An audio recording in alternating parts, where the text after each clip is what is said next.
Bom dia, morceguinhos e morceguinhas. Vamos dar continuidade às nossas aulas, então.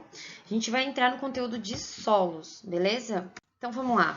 Como que o solo ele é formado, né? Ele é formado a partir do processo de decomposição das rochas de origem, chamadas de rocha-mãe. Vamos voltar lá para o conteúdo de rochas. Vocês lembram que a gente estudou que as rochas elas sofrem o processo de intemperismo, né? Que esse processo ele vem então do raio solar, do vento, da água, dos seres vivos, das ondas do mar, enfim, né? Todos esses fenômenos naturais eles agem em cima da rocha e a rocha acaba se fragmentando, né? E esses fragmentos eles são chamados de sedimentos, beleza? E aí a gente viu também que esses sedimentos, a partir do momento que eles se depositam e se unem, eles formam uma nova rocha, que a gente chama de rocha sedimentar, certo? O solo vem daí, vem desse sedimento que não compactou e não uniu, tá? Então, da onde que vem o solo? Vem da desagregação da rocha pelo intemperismo, onde os sedimentos não se agregaram e ficaram soltinhos, que é o tipo de solo que a gente conhece normalmente, beleza? Então, no início, a gente não tinha, no início lá da formação da Terra, a gente não tinha solo, né? A gente tinha apenas rochas maciças, né? E essas rochas, então, sofreram a ação do intemperismo com o passar dos anos, principalmente naquela época lá, né? De alternância de temperatura, de trovoadas e chuvas, tempestades e tudo mais. Um pouco para frente, né? Da ação dos seres vivos. E aí essa rocha ela foi se desagregando, se desagregando, se desagregando com o passar de milhares de anos e formando o nosso solo. O nome desse processo é pedogênese, certo? Eu fiz um esquema aqui para explicar para vocês como que esse processo aconteceu, tá? Agradeçam por não estar na sala, porque senão eu fazia um desenho no quadro, vocês sabem que eu desenho muito bem, né? Então agora, ó, vai ficar mais fácil de entender porque eu fiz um esquema no computador, tá? Então, sucesso, é nóis. Vamos lá, ó. No começo, a gente tinha, então, essa rocha, né? Que ela tem vários nomes. Ela pode ser chamada de rocha-mãe, de rocha-matriz, de rocha de origem ou de rocha-base. Então, ela é maciça, compacta, é só a rocha e mais nada, certo? Ela pode ser, essa camada aqui, ela é chamada de horizonte D ou horizonte R. Aqui eu coloquei o nome dos horizontes, né? Só que depois a gente vai ver detalhado, beleza? Então, essa rocha aqui, ela sofreu ação do vento, dos raios solares, da chuva e dos seres vivos. Aqui eu coloquei a imagem de bactérias, né? Mas futuramente, né, com o passar dos anos, como foi desenvolvido, né, foi evoluindo os outros seres vivos, a gente tem ação de outros seres vivos também. Mas eu coloquei ali o de bactéria, que é o principal, certo? Então, a rocha sofrendo ação de tudo isso, que a gente chama de intemperismo, ela acabou desagregando, né? Formando sedimentos. Porém, esses sedimentos, eles eram sedimentos grandes, né?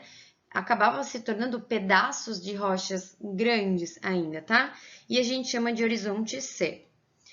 E esse horizonte C, ele também sofreu ação do intemperismo, né? E desagregou mais ainda. Então, ele foi formando, ó, as partículas, né? Os sedimentos menores aqui, né? Que a gente chama de horizonte B.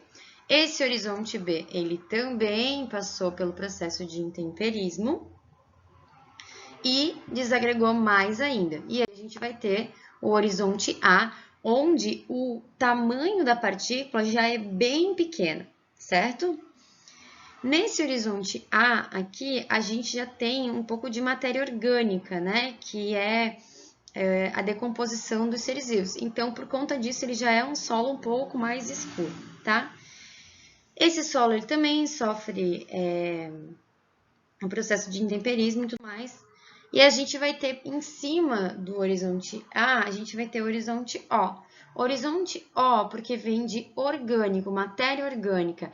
Nesse horizonte aqui, é o horizonte que eu vou ter uma camada de decomposição de plantas e animais. Aqui é a decomposição de seres vivos, né? Então, aqui a gente começa a ter, então, a evolução das plantas, né? As plantas começaram a ter solo ali para se fixar, alguns animais acabam morrendo aqui em cima e tudo entra em decomposição e a gente tem uma camada de matéria orgânica no solo, certo? E aí aqui, ó, a gente tem um perfil de solo, tá? Eu vou passar o próximo slide que tem uma imagem da internet para vocês verem. Então, ó, isso aqui, ó, a gente chama de perfil do solo, tá? É um corte vertical de determinada parte, determinada região, onde a gente tem várias camadas, tá? E essas camadas de solo a gente chama de horizontes. Então, são esses horizontes... Opa, não voltou? Enfim, não volta. São aqueles horizontes que eu já tinha falado antes também, beleza? Então, aqui para reforçar, ó, primeira camadinha ali, horizonte O, que é a camada de restos de plantas e animais na superfície do solo. Eu tenho a camada A, que é o primeiro horizonte mineral do solo, ele é mais escuro por conter mais humus, que é matéria orgânica, né, proveniente da matéria orgânica, que o horizonte B e C. No horizonte B, eu tenho o horizonte formado por partes bastante desagregadas da rocha-mãe, estando abaixo do horizonte A. Lembrando que no horizonte B eu ainda tenho pedaços grandes de rocha, né, que a gente consegue observar. Então, o horizonte B, ele vem daqui até aqui, tá, galera? Aqui, ó, esses dois aqui é B. O horizonte C, ele é formado por partes pouco desagregadas, que é essa parte aqui, ó, pouco desagregada da rocha-mãe, com presença de materiais que ainda estão se transformando em solo, né? Então, aqui eu tenho partículas maiores. E o horizonte R, que é a minha rocha-mãe, certo? Por que tem esse ícone aqui, ó, de alerta?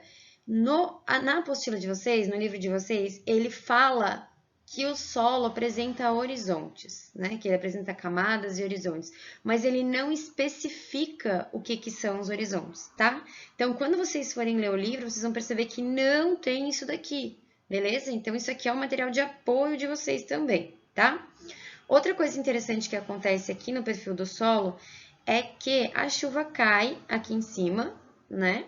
E ela infiltra, né? Então, ela entra no solo até ela chegar lá na rocha-mãe. Quando ela chega na rocha-mãe, ela não consegue infiltrar, né? Ou ela infiltra muito pouco. E aí ela forma, então, os lençóis de água, os lençóis freáticos ou água subterrânea, certo? Então, o lençol freático, ele fica aqui, ó, em cima da rocha-mãe. Beleza? Então, qual é a composição do solo?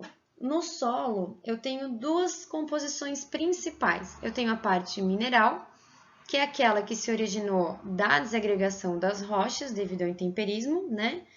Essa parte mineral ela é constituída principalmente, tem mais, mas os principais, é o que a gente vai estudar, né? Por três partículas, né? Ou três minerais, que é a argila, que tem um tamanho de menos 0,002 milímetros, então a partícula é bem pequena. A gente tem o silt, que tem uma partícula entre 0,02 milímetros até 0,02 de 0,002 milímetros até 0,02 milímetros, que é uma partícula de tamanho intermediário. E a gente tem a areia, que é uma partícula de 0,02 milímetros até 2 milímetros, já é uma partícula um pouquinho maior, tá? E a gente tem a parte orgânica, que é aquela formada pelo resto de matéria orgânica, né? Então, resto de plantas, como folhas, galhos, frutos, ou restos de animais, como ossos, tecidos, fezes e outros seres vivos, né? Como bactérias e fungos. Então, a gente tem a parte orgânica também. Entre a parte mineral e a parte orgânica, a gente também tem água dentro do solo e a gente também tem ar dentro do solo. Nossa, professora, mas como assim tem ar dentro do solo? Tem que ter, né? Se não tiver ar dentro do solo, o ser vivo que vive lá não consegue respirar, né? Então, vamos pegar um exemplo bem prático, a minhoca, né? Que vive enterrada. Se não tiver ar lá nos espaços entre as partículas do solo, a minhoca não respira, né? Beleza? E a água, como eu falei antes para vocês, ela acaba infiltrando ali devido à chuva. Beleza? Então, a gente tem vários tipos de solo, tá? Aqui eu peguei uma imagem para vocês verem, ó, que esses tipos de solo, eles têm colorações diferentes, eles têm cores, texturas diferentes, eles têm cheiros diferentes. E o solo, ele vai variar conforme vários fatores. né? Então, dependendo da rocha matriz que originou, do clima da região, da quantidade de matéria orgânica, da vegetação que está em cima desse solo, do tempo que levou para ele se formar. Então, tudo isso são fatores que diferenciam os tipos de solo, beleza? A gente vai trabalhar com 3 solos diferentes, com o arenoso, com o argiloso e com o orgânico, ou humoso ou umífero, tá? Os outros solos a gente não vai trabalhar, tá? Vocês vão trabalhar em outro momento, mas não é no 6º ano, beleza? Vamos lá para os 3 principais, então. A gente vai trabalhar com arenoso. Então, o solo arenoso é o que a gente chama popularmente de areia, né? A gente chama de areia, porém a areia é o nome da partícula. O nome do solo é solo arenoso, né? Então, ele é 70% formado de areia. Lembrando que a areia é aquela partícula maior, tá? De 0,2 milímetros, de 0,2 milímetros até 2 milímetros, tá? Ela é uma partícula maior. Então, os grãos, como são maiores, tem bastante espaço entre eles, certo? E elas é um tipo de solo bastante permeável e pobre em nutrientes. Então, vamos lá, vou fazer aqui, ó. Imaginem que a partícula desse solo é muito grande, certo? O que acontece? Quando a gente joga água aqui em cima dele, né?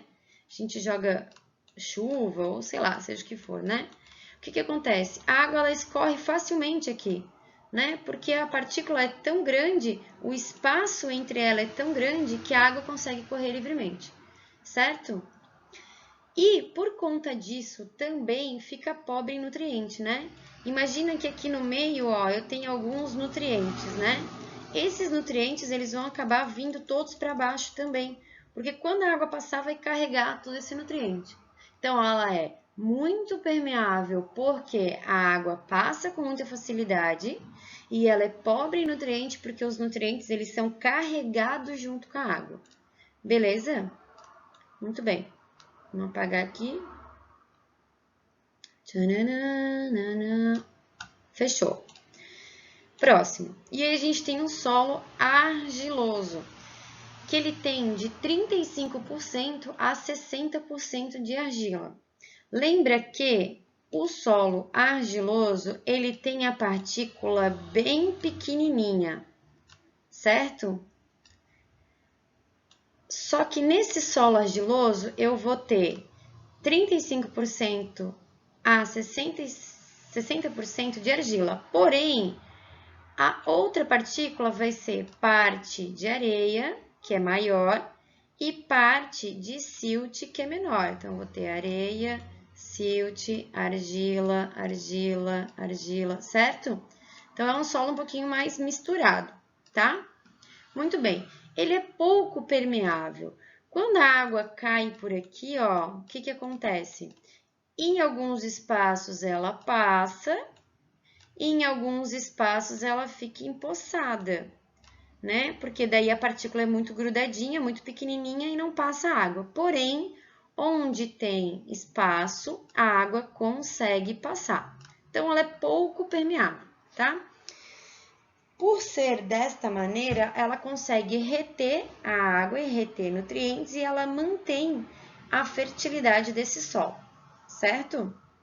Agora, se eu tiver um solo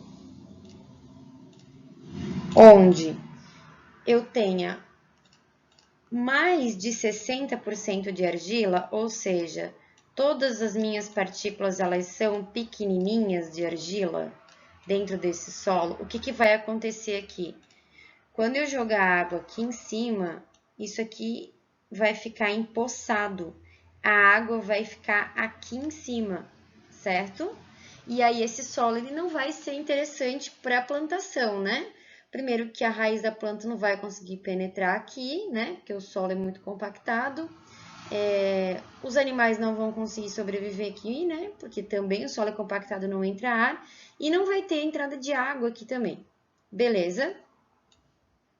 E o nosso último solo é o solo humoso. Ele também pode ser chamado de solo umífero ou de solo orgânico, tá?